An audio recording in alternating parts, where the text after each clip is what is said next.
Well, I told myself that if I sold a certain amount or a couple of things, then maybe I'd treat myself to it, or I'd at least inquire, and that did happen. So yeah, went and inquired, made an offer at the end of the day, got a really good sharp price, and it's now mine. So I'm pretty chuffed with this, Wade. It's not something I'd ever think I'd own, really.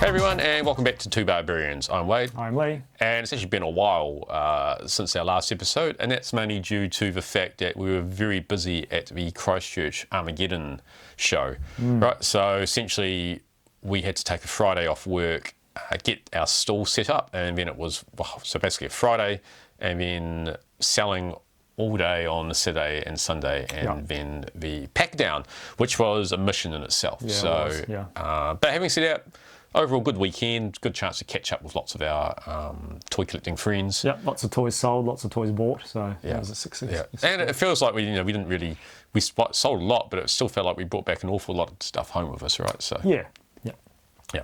And Armageddon itself, it was held in the Tapai Convention Centre. After the Christchurch earthquake, we lost our convention centre, and a new one has been finished, opened about 2022, and it's glorious. It's modern. It's got great unloading features when you take your stock in, and it's just a nice centre. Nice modern building. Yeah. Nice modern. It's probably one of the most modern in New Zealand, except for I believe one in Auckland is just opened, and one in Wellington too. So we're going to be all convention centred out in New Zealand now. We've got so many fancy ones.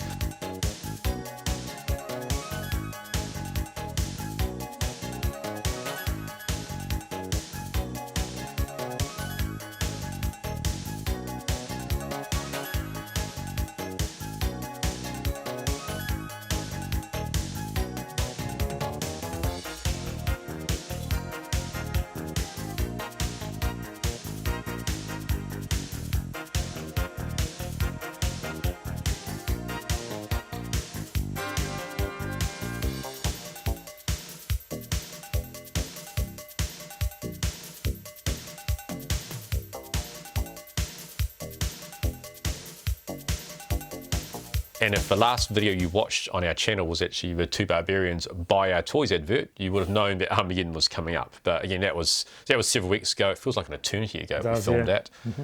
Fun. And we've also got our Two Barbarians briefcase here. Now there's a great story behind this. So this is our new, basically our new prop and motto for the channel. And that was essentially built on the fact that Lee and I bought a lot of toys.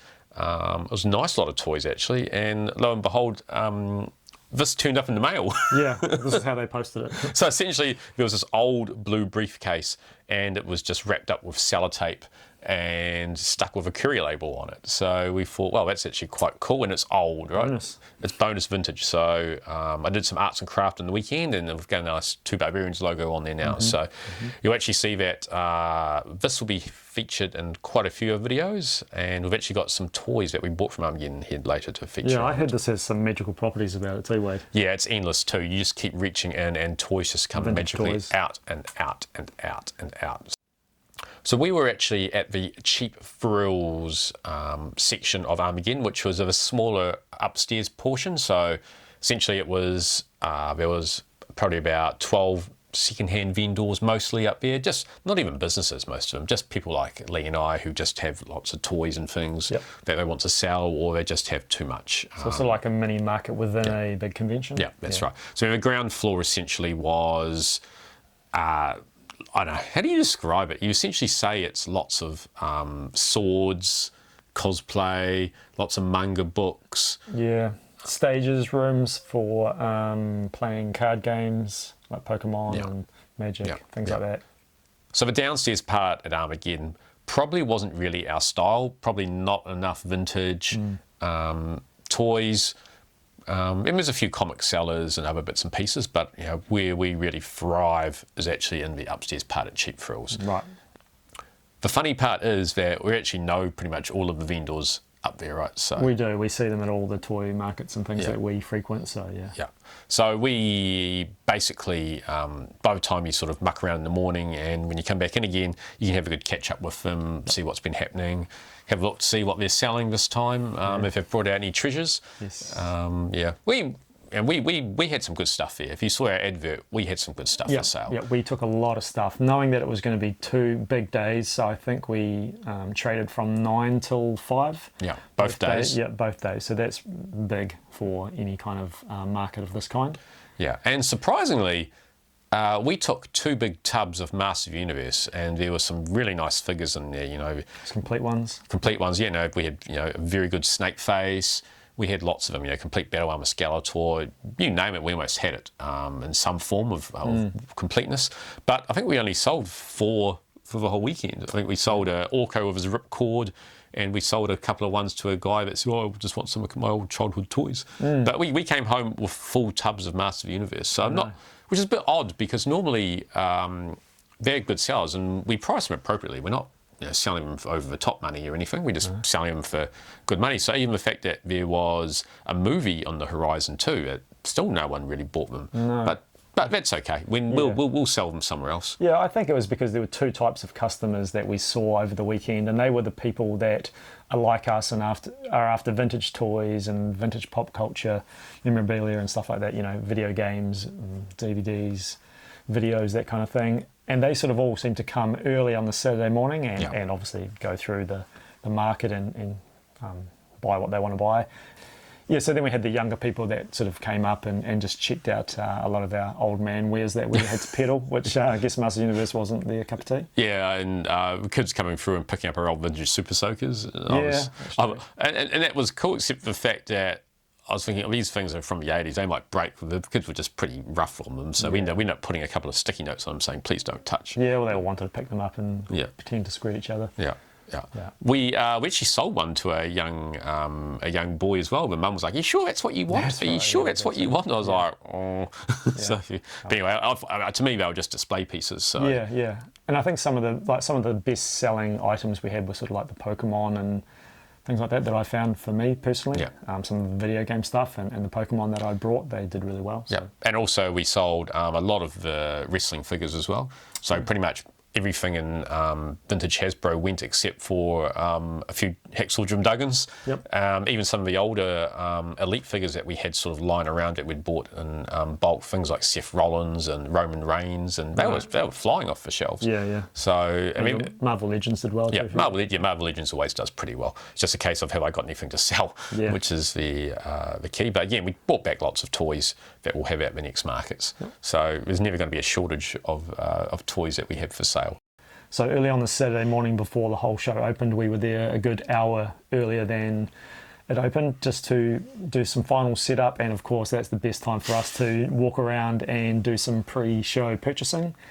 And obviously we also got a bit of footage just to see everyone's tables all set up with fully loaded with stock. So yeah, pretty cool. And when you think about the vendors, obviously Evan from Dead Video, he set up the Cheap Thrills portion of Armageddon. So Evan had most of his shop there. I think they basically packed down most of the shop and took it there to sale. So he had good stuff. Yeah, he always has good stuff there. I mean, you had Liam from Atom Blast Comics. Yes, he has a variety of comics as well as toys, modern and vintage. Yeah, he has some heavy hitter stuff there. He had a lot of carded vintage Ninja Turtles. He had quite a few My Pet Monsters. Yeah.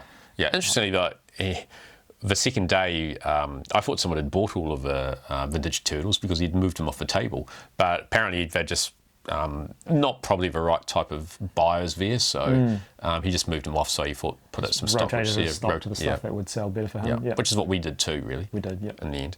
And then we've got our market regulars. We have Steve and we've got James. Steve Martin. And James from Boomy Chihuahua cards. James Merritt. Yep. So again, combination. We got Pokemon cards. Steve always has good stuff for sale. Yeah. He generally has wide variety of board games.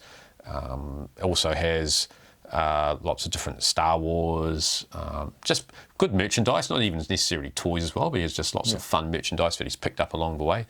And then we go back to our regular friends, Wendy and Centauri, a lot of Lego for sale, some vintage toys, which Centauri's parting with. Yeah, so he's focused more on Lego for this convention because it's just a point of difference for him and it does well. So yeah, and what he does quite cool is he takes vintage Lego sets, rebuilds them, and then puts them into sort of boxes with the manual. So they're not necessarily vintage boxes with the Lego in, but it's actually tried to repurpose them as much as he can to get that effect. Yeah, and he's done the hard work of making sure all the pieces are there, so he's built them up and then broken them down so you can buy a vintage set without the price of a without actually having a box one, which you're probably gonna, if you're a real vintage Lego fan, you're probably gonna open up and build anyway, right? So, so he's always doing something inventive with his still.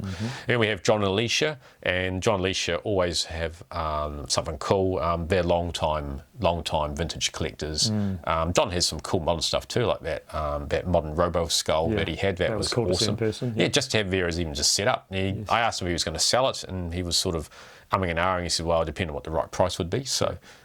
They brought their classic Snake Mountain out too. Again, not necessarily for the sake of selling it, but just putting it on display, really. It's an awesome piece, and it's one I don't have, and I don't have the money or the space for it, but I would love it. And quite funny, we're just looking at one part of a room now where I've got it on display. So you see, I always wondering, we're looking back at the Snake Mountain again. It's huge. So. It's really cool. So another new vendor that we saw there this year was Paul Allen from The Flip Side. So he's got his own store in Christchurch, and you actually told me about him and sort of made friends with him. Great guy. He's got his own store. He's been a collector for, I don't know, maybe 30, 40 years. And yeah, so he was set up there. He had some amazing stuff. He primarily deals in like vinyl and music as his passion.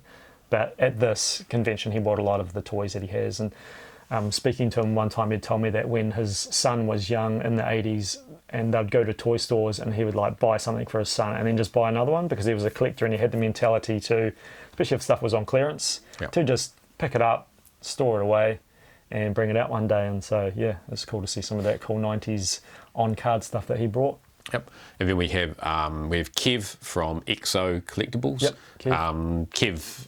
Kev's a wheeler dealer. Does it? It's a living for him as much as it's just a passion for us. Full-time job. Quite cool to talk to someone who's actually taken that plunge and tried to make this to what most people as a hobby, his full-time profession. So yep, Kev was there and he bought some cool stuff. Yeah, always a lot of selling a lot of Star Wars novels and things. Yeah. From when I was walking past, it's some guy with a huge big stack of them, putting them into a box. He bought them. Yeah, someone bought them. So yeah, it's fun.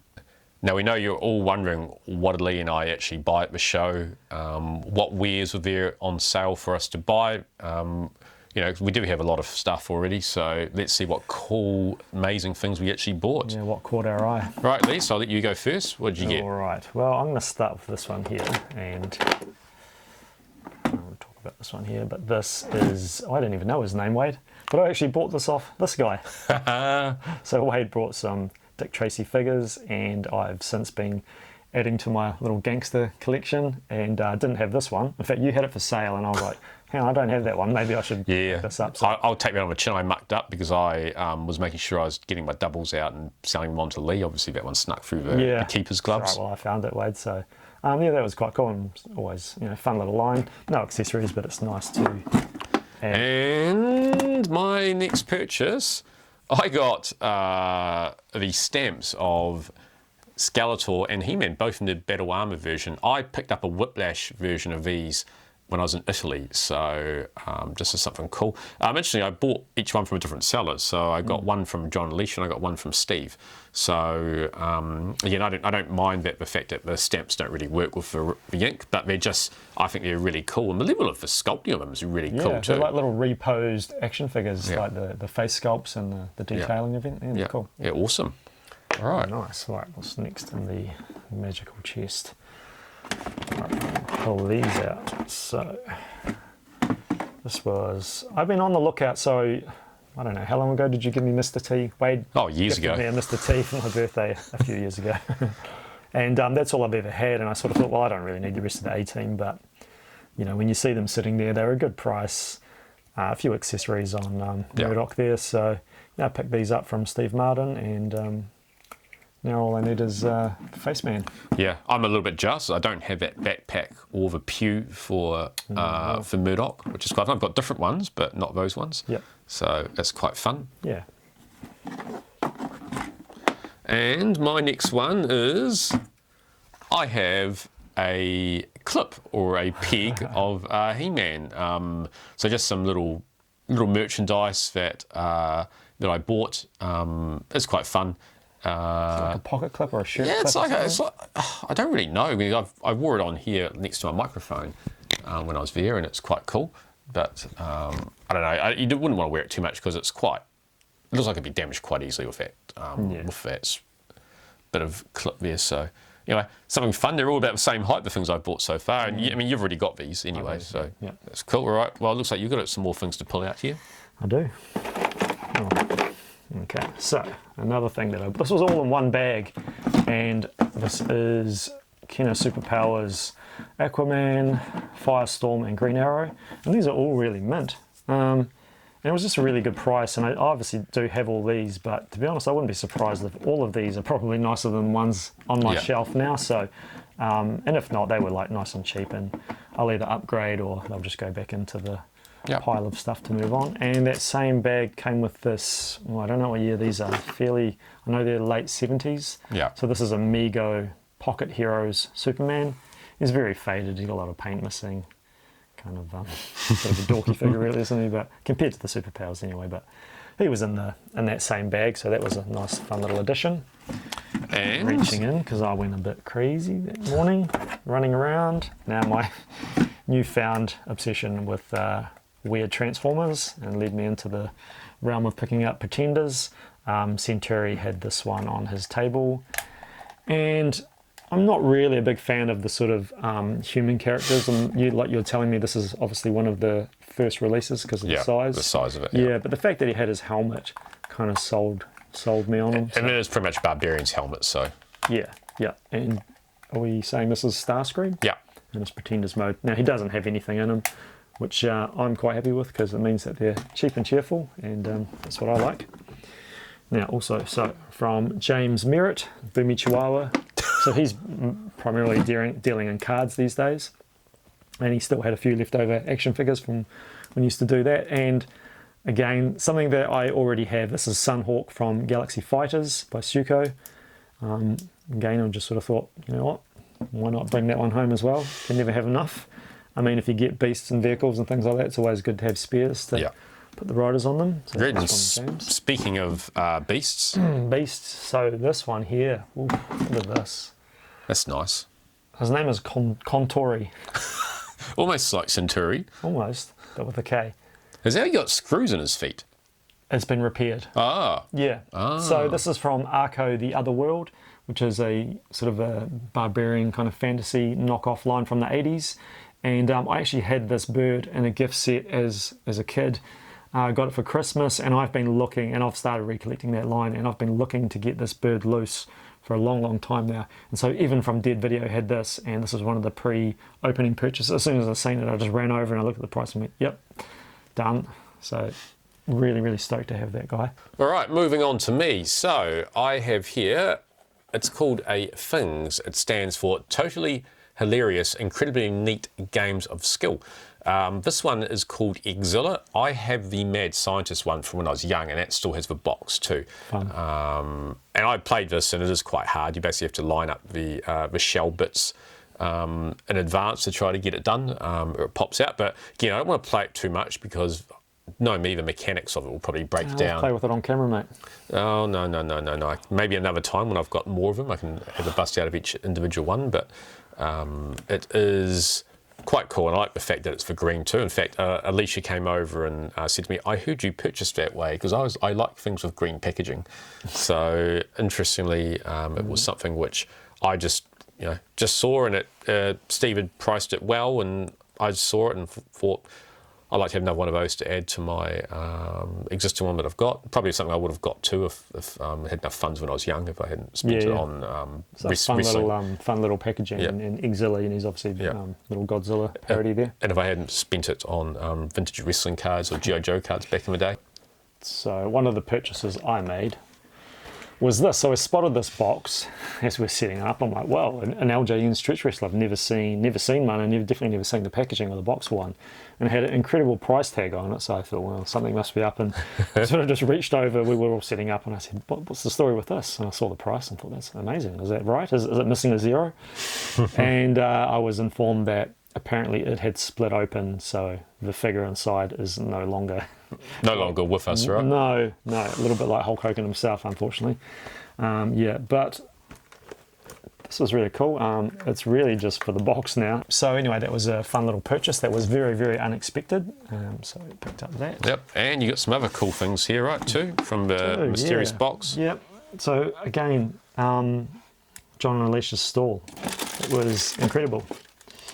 We'll start with those. We'll close it down later. We can do about this. So they had some advanced Dungeons and Dragons figures for sale, and one of the ones that I've been hoping to find is Strongheart and Warduke.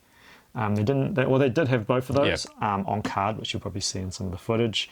A little bit too pricey for me, just as a casual fan, but this Warduke was really cool, and it does come with his cape, but it's not attached.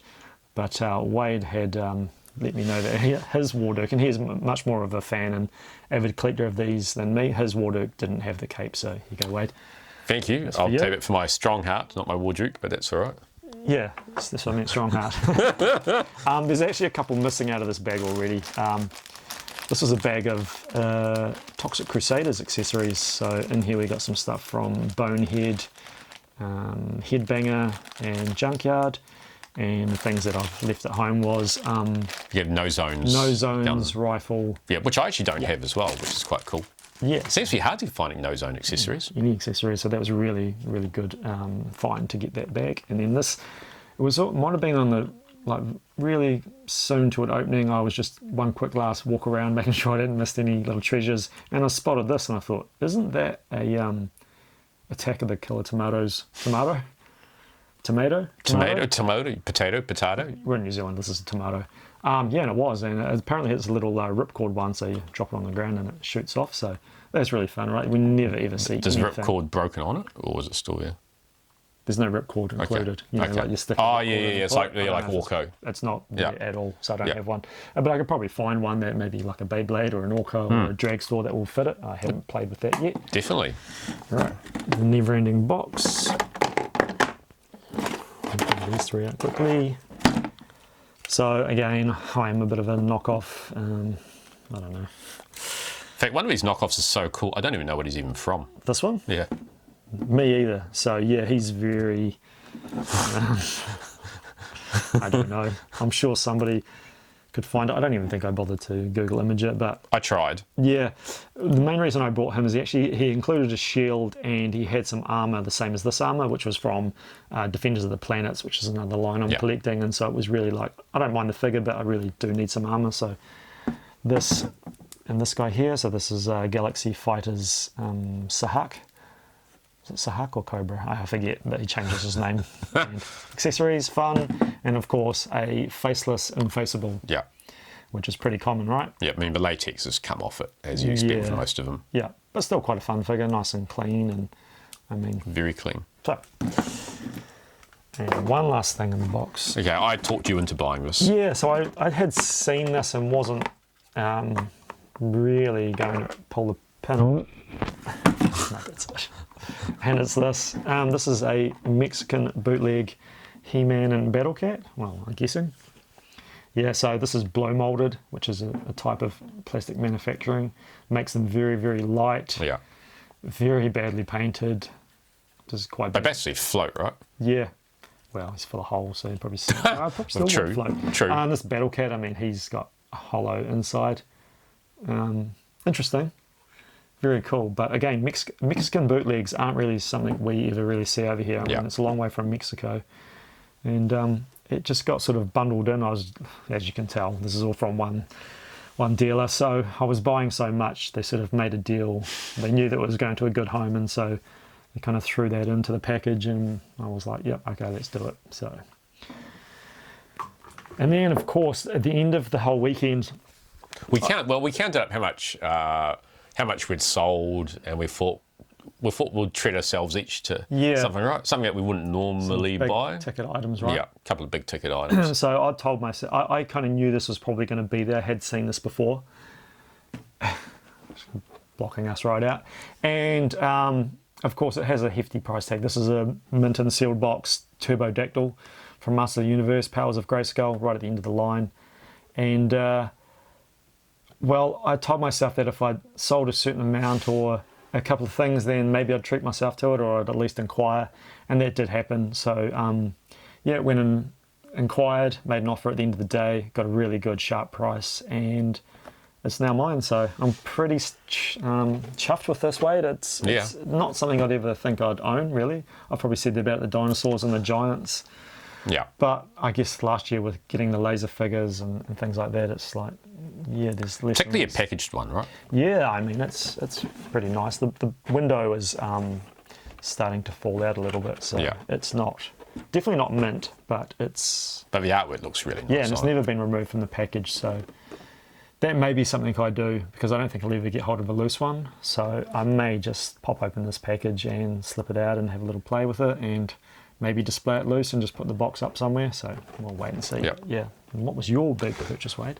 So I've seen this at a couple of other markets previously too. So it's the Supernatural's Tomb of Doom from the Tonka toy line. Again, it's boxed. It has been opened. The box has got a couple of little dings and dents in it and things. But to me, I am a big fan of play sets. There's probably not many play sets that I can have anymore going forward, simply because of the space they take up. And this one here is not actually massive, so that's why I thought I'd like it. In fact, the box is big though. Yeah, the box is big. It comes with the key. We're actually probably going to do a separate little spotlight on the Supernatural's toy line itself. Yeah. So I'll bust it out for that. Awesome 80s holograms. Yeah, I'll bust it out for that, along with all of the vintage figures, which I've got from this line. So that'll be quite cool. It did come with the key. So there is a bit there where you turn the key and then it flips open, reveals the hologram over one side. In fact, I've sorted through one of my other tubs of toys of vintage accessories, and I actually already had the key, which is quite cool. So now I've got two keys. Two keys. So if you lose a key, you got a spare key. Yeah, I won't put them both on the same keychain, because we're both bound to lose them then. But yeah, so this was again something from John Leisha, which I basically looked at and thought, yeah, I'm going to treat myself. That's why I probably only bought a few items and this. Just something I actually brought home on a Saturday, because I thought, well, I want to get it home nice and early, so it was good. So basically, you sell some Marvel Legends things, end up with Supernaturals. That's great. Well, I like to think of it like that as well, Wade, whereas you have a lot of stuff that you're sort of not in love with, and if you sell it, you literally just sell a bunch of your stuff, and it's like you're just trading with something really cool that you really love that's hard to find. You're not going to see another one anytime soon. It's a redistribution of toys. Yeah, exactly. The way I look at it. So it's fun. So that's a really cool piece. And we hope you enjoyed watching our footage from Armageddon, where we had a stand at Cheap Thrills. It was a long weekend for us, but ultimately it was worthwhile. Yeah, it was quite exhausting. And looking through the footage, if you're watching it, if you see anything that you think we should have picked up or missed, or just let us know in the comments, that'd be cool. Yeah. So don't forget to hit that like and subscribe buttons. We've got lots of cool videos coming up, so you don't want to miss out on them. True. And Wade, remember, the battle might be over, but our toy shelves remain legendary. See you later. Thank you.